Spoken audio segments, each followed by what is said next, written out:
ਪਾਠ 1 ਪ੍ਰਾਰਥਨਾ। ਜਿਵੇਂ ਕਿ ਤੁਸੀਂ ਇਹ ਪਾਠ ਪਹਿਲਾਂ ਹੀ ਪੜ੍ਹਿਆ ਹੈ ਅਤੇ ਤੁਸੀਂ ਜਾਣਦੇ ਹੋ ਕਿ ਇਹ ਪਾਠ ਇੱਕ ਕਵਿਤਾ ਦੇ ਰੂਪ ਵਿੱਚ ਹੈ। ਆਓ ਕਵਿਤਾ ਦਾ ਅਧਿਐਨ ਕਰੀਏ। ਪਰ ਕਵਿਤਾ ਦਾ ਅਧਿਐਨ ਕਰਨ ਤੋਂ ਪਹਿਲਾਂ ਆਓ ਜਾਣਦੇ ਹਾਂ ਪ੍ਰਾਰਥਨਾ ਕਿਸ ਨੂੰ ਆਖਦੇ ਹਨ। ਪ੍ਰਾਰਥਨਾ ਦਾ ਅਰਥ ਹੈ ਅਰਦਾਸ ਜਾਂ ਪਰਮਾਤਮਾ ਕੋਲੋਂ ਕੋਈ ਮੰਗ ਮੰਗਣੀ ਜਾਂ ਪਰਮਾਤਮਾ ਅੱਗੇ ਬੇਨਤੀ ਕਰਨੀ। ਆਓ ਹੁਣ ਪ੍ਰਾਰਥਨਾ ਕਵਿਤਾ ਦਾ ਅਧਿਐਨ ਕਰੀਏ। ਪਿਆਰੇ ਵਿਦਿਆਰਥੀਓ, ਮੈਂ ਇੱਕ ਕਵਿਤਾ ਦਾ ਪੈਰਾ ਪੜ੍ਹਦੀ ਜਾਵਾਂਗੀ ਅਤੇ ਉਸਦੀ ਵਿਆਖਿਆ ਕਰਦੀ ਜਾਵਾਂਗੀ। ਤੁਸੀਂ ਇਸ ਕਵਿਤਾ ਨੂੰ ਧਿਆਨ ਨਾਲ ਸੁਣਨਾ ਹੈ ਅਤੇ ਇਸ ਨਾਲ ਸੰਬੰਧਿਤ ਵਰਕਸ਼ੀਟ ਨੂੰ ਹੱਲ ਕਰਨਾ ਹੈ। ਆਓ ਹੁਣ ਕਵਿਤਾ ਪੜ੍ਹੀਏ। ਸਿਰਜਣਹਾਰੇ ਸਭ ਦੇ ਪਿਆਰੇ, ਦੇ ਸਾਨੂੰ ਇਹ ਦਾਨ, ਪੜ੍ਹੀਏ ਲਿਖੀਏ ਅੱਗੇ ਵਧੀਏ, ਕਰੀਏ ਕੰਮ ਮਹਾਨ। ਇੱਥੇ ਸਿਰਜਣਹਾਰੇ ਪਰਮ ਪਿਤਾ ਪਰਮਾਤਮਾ ਨੂੰ ਕਿਹਾ ਗਿਆ ਹੈ। ਕਵੀ ਪਰਮ ਪਿਤਾ ਪਰਮਾਤਮਾ ਨੂੰ ਅਰਦਾਸ ਕਰਦਾ ਹੋਇਆ ਆਖਦਾ ਹੈ ਕਿ ਹੇ ਪ੍ਰਮਾਤਮਾ, ਤੂੰ ਸਾਨੂੰ ਇਹੋ ਜਿਹਾ ਦਾਨ ਦੇ ਕਿ ਅਸੀਂ ਪੜ੍ਹ ਲਿਖ ਕੇ ਅੱਗੇ ਵਧੀਏ, ਭਾਵ ਆਪਣੀ ਮੰਜ਼ਿਲ ਨੂੰ ਪ੍ਰਾਪਤ ਕਰੀਏ ਅਤੇ ਇਹੋ ਜਿਹੇ ਕੰਮ ਕਰੀਏ ਜਿਸ ਨਾਲ ਸਭ ਦਾ ਭਲਾ ਹੋਵੇ। ਮਾਨਵਤਾ ਦੀ ਸੇਵਾ ਕਰੀਏ, ਸੇਵਾ ਜੋ ਨਿਸ਼ਕਾਮ, ਤੁਰਦੇ ਜਾਈਏ ਮੰਜ਼ਿਲ ਪਾਈਏ, ਹੋਏ ਆਰਾਮ ਹਰਾਮ। ਮਾਨਵਤਾ ਭਾਵ ਮਨੁੱਖਤਾ।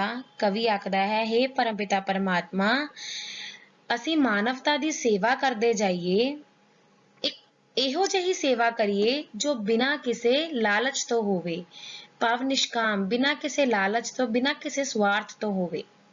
ਤੁਰਦੇ ਜਾਈਏ ਮੰਜ਼ਿਲ ਪਾਈਏ, ਹੋਏ ਆਰਾਮ ਹਰਾਮ। ਕਵੀ ਆਖਦਾ ਹੈ ਕਿ ਅਸੀਂ ਆਪਣੀ ਮੰਜ਼ਿਲ ਵੱਲ ਤੁਰਦੇ ਜਾਈਏ, ਚੰਗੇ ਕੰਮ ਕਰਦੇ ਜਾਈਏ ਅਤੇ ਕਦੇ ਵੀ ਆਰਾਮ ਨਾ ਕਰੀਏ। ਆਰਾਮ ਸਾਡੇ ਲਈ ਹਰਾਮ ਦੇ ਬਰਾਬਰ ਹੋਵੇ। ਤੂੰ ਦਾਤਾ ਹੈ ਸਭ ਦਾ ਮਾਲਕ, ਸਭ ਨੂੰ ਦੇਈ ਭਰੋਸਾ, ਸਭੇ ਪਿਆਰਨ ਇੱਕ ਦੂਜੇ ਨੂੰ, ਮਨ ਵਿੱਚ ਰਹੇ ਨਾ ਰੋਸਾ।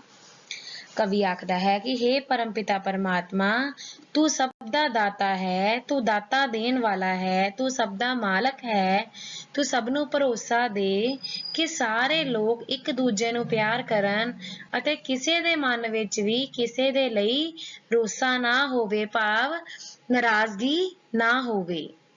ਅੰਨ ਧਨ ਦੂਣ ਸਵਾਇਆ ਹੋਵੇ, ਰਹੇ ਨਾ ਕੋਈ ਭੁੱਖਾ, ਬੋਲੇ ਬੋਲ ਤਾਂ ਮਿੱਠਾ ਬੋਲੇ, ਬੋਲੇ ਨਾ ਕੋਈ ਰੁੱਖਾ। ਇਸ ਵਿੱਚ ਕਵੀ ਪਰਮ ਪਿਤਾ ਪਰਮਾਤਮਾ ਨੂੰ ਅਰਦਾਸ ਕਰਦਾ ਹੋਇਆ ਆਖਦਾ ਹੈ ਕਿ ਹੇ ਪਰਮਾਤਮਾ, ਇਹੋ ਜਿਹੀ ਕਿਰਪਾ ਕਰ ਕਿ ਦੁਨੀਆ ਤੇ ਅੰਨ ਧਨ ਦੂਣ ਸਵਾਇਆ ਹੋ ਜਾਵੇ, ਭਾਵ ਦੁੱਗਣਾ ਹੋ ਜਾਵੇ, ਕੋਈ ਵੀ ਦੁਨੀਆ ਤੇ ਭੁੱਖਾ ਨਾ ਰਹੇ, ਬੋਲੇ ਬੋਲ ਤਾਂ ਮਿੱਠਾ ਬੋਲੇ, ਬੋਲੇ ਨਾ ਕੋਈ ਰੁੱਖਾ।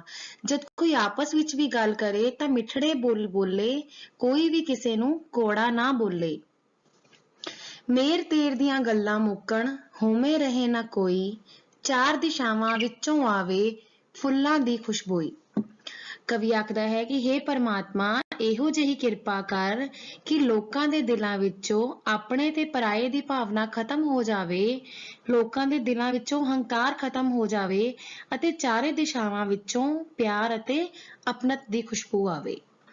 ਜੇ ਆਵਾਜ਼ ਦੇਵੇ ਕੋਈ ਸਾਨੂੰ, ਕੰਮ ਉਸ ਦੇ ਆਈਏ, ਹਰ ਪਲ ਆਪਣਾ ਲੇਖੇ ਲਾਈਏ, ਕਦਰ ਸਮੇਂ ਦੀ ਪਾਈਏ। ਇਸ ਵਿੱਚ ਕਵੀ ਅਰਦਾਸ ਕਰਦਾ ਹੋਇਆ ਆਖਦਾ ਹੈ ਕਿ ਹੇ ਪਰਮਾਤਮਾ, ਸਾਡੇ ਉੱਤੇ ਇਹੋ ਜਿਹੀ ਕਿਰਪਾ ਕਰ, ਜੇ ਕੋਈ ਸਾਨੂੰ ਮਦਦ ਲਈ ਬੁਲਾਉਂਦਾ ਹੈ ਤਾਂ ਅਸੀਂ ਉਸਦੇ ਕੰਮ ਆਈਏ ਅਤੇ ਆਪਣਾ ਸਾਰਾ ਜਨਮ ਮਨੁੱਖਤਾ ਦੀ ਸੇਵਾ ਵਿੱਚ ਲਾਈਏ ਅਤੇ ਸਮੇਂ ਦੀ ਕਦਰ ਕਰੀਏ।